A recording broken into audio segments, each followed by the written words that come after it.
这边他说是不用靠去转配，长期。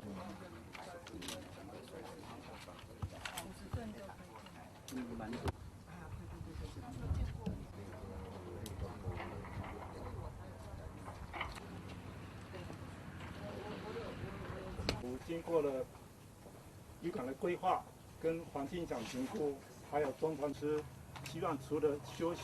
维修，还要提供一些的。第一阶段经费的部分有这个较不足所以有减做包括减做这个渔船道部分嘛，减做一座的这个浮动码头所以我伫顶个月8月23号嘛邀集相关渔政单位伫台北来探讨研究相关的经费要来补足因为目前大家这个烦恼的就是这个时次船舶停泊的时次差不多目前会当停到134艘进程的计划其实佫做了会当增加50艘啦有时是将近190几艘但是这是分阶段咱来请咱管政府这个渔港的划定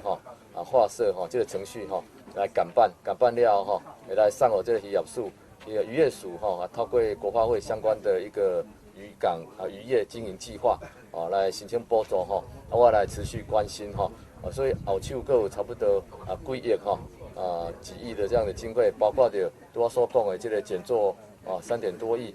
包括着我们周边的辅助措施相关的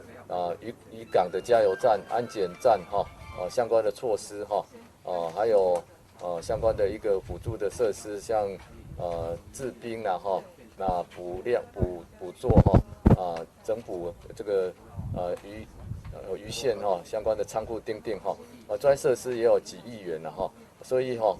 手会都继续来关心来协助透过着我们相关渔政单位的研究来相关的一个计划来申请让咱的彰化渔港会当照管来多功能的规划展现相关的一个效益啦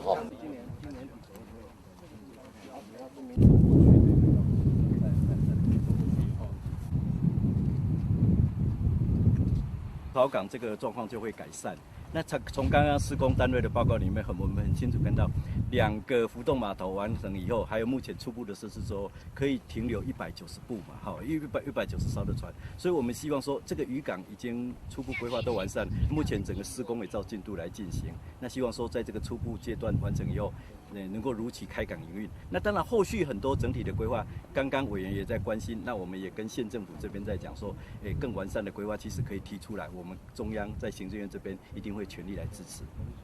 刚刚我们